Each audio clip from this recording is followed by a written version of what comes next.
I love basketball. If y'all are watching my video, y'all probably love basketball as well. And there's been a lot of discussion lately about the nerdification of the game and too many nerds getting involved in basketball with advanced analytics and advanced stats and this and that, not just points and rebounds and blocks and steals and assists. There's all sorts of different, more nerdy stats, people would say. I don't so much mind the advanced analytics. I think some of the advanced analytics are pretty cool.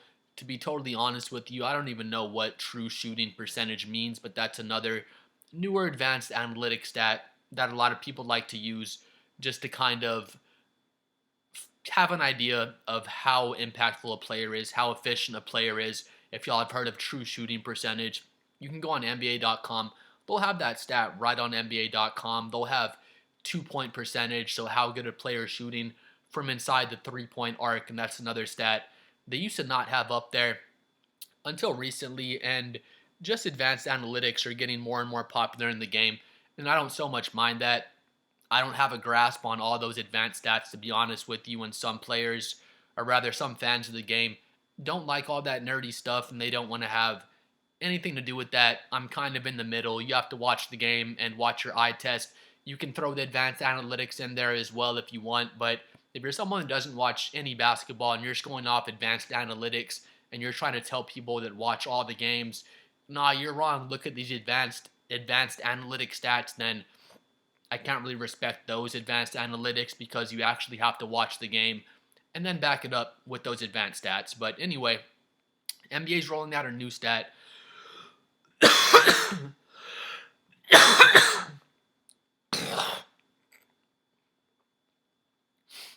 But anyway, the NBA is rolling out a new stat. The stat is new as far as how they measure it, but we've been hearing about it at least the past 10 years when Golden State won their championship in 2015.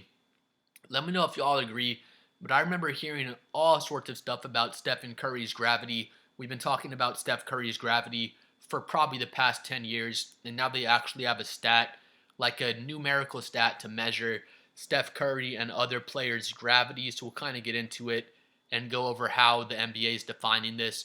Of course, we all have an idea of what gravity is. Steph Curry comes off the screen, two defenders swarm out to Steph Curry. They're scared he's going to shoot a three. Draymond Green cuts off, and he has a wide open layup because Steph Curry draws so much gravity on and off the ball. But as far as they define it numerically, we'll get into the list in a second. List for the top 20 gravity players in the NBA, or however long their list is. But basically, they're saying here, gravity is a new way to quantify how much a player pulls defenders out of their normal assignments, essentially measuring how much attention they draw compared to what the spacing on the floor predicts. Kind of just like Steph Curry, we have somewhat of an idea of what it means. In simple terms, gravity tells us who forced the defense to react even before they touch the ball.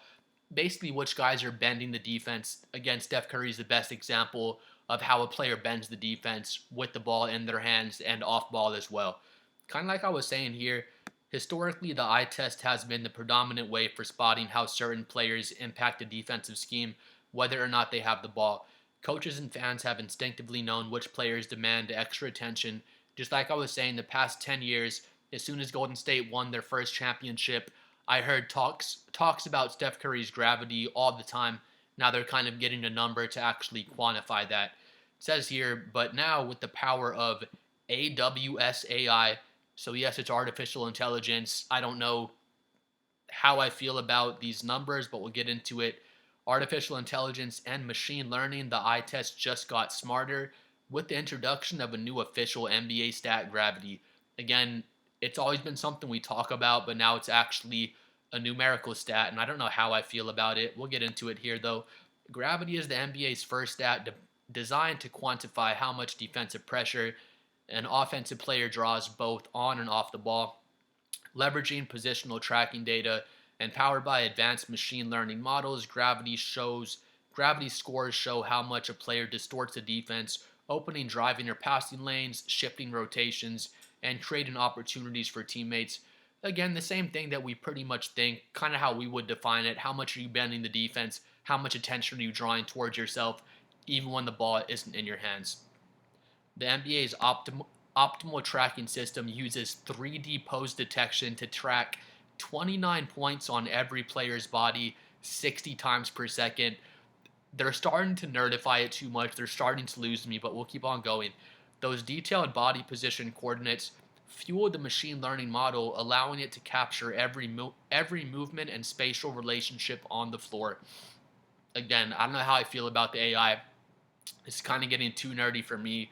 Let's keep going though. The gravity model compares the defensive pressure a player would receive on average based on the location of the ball and their position on the floor. Expected defensive pressure score. Guess that's another term they're throwing out there. To the pressure they actually draw. Defensive pressure score. I'm really confused and lost right now. Y'all probably are as well. The model learns how defenders typically behave in each scenario and measures deviations that signal defensive adjustments. The result is a gravity differential that measures how much attention a player pulls from the defense beyond expectation. Again, I don't hate gravity. Making it a stat is so weird. I just don't know how they're quantifying this numerically. We'll get to the list in a second here. Y'all already know who number one is, but the gravity score measures frame by frame impact expressed as a normalized value on a minus 100 to 100 scale, with 0 reflecting the league average. Above 0, you've got pull. Kind of like a plus minus almost.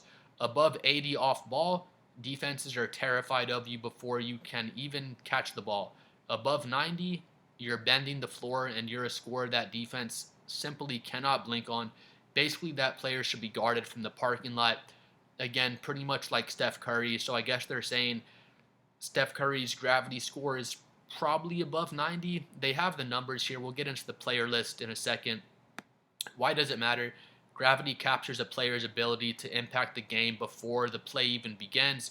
It highlights players who generate high-value spacing, draw mismatches, and make their teammates' jobs easier, often without taking a shot. Again, Steph Curry is the ultimate example. With gravity, this invisible impact becomes visible, and the off-ball impact becomes measurable. I'm still skeptical about that. We'll get into the list right now, but you'll see the numbers they have on there, and it's just so weird. I can't comprehend the numbers. I don't understand how they work. If you tell me a guy's scoring 30 points per game, I get it. They're a good scorer. Gravity is part of the next generation of stats and insights that we're bringing to fans in real time with the power of AWS AI.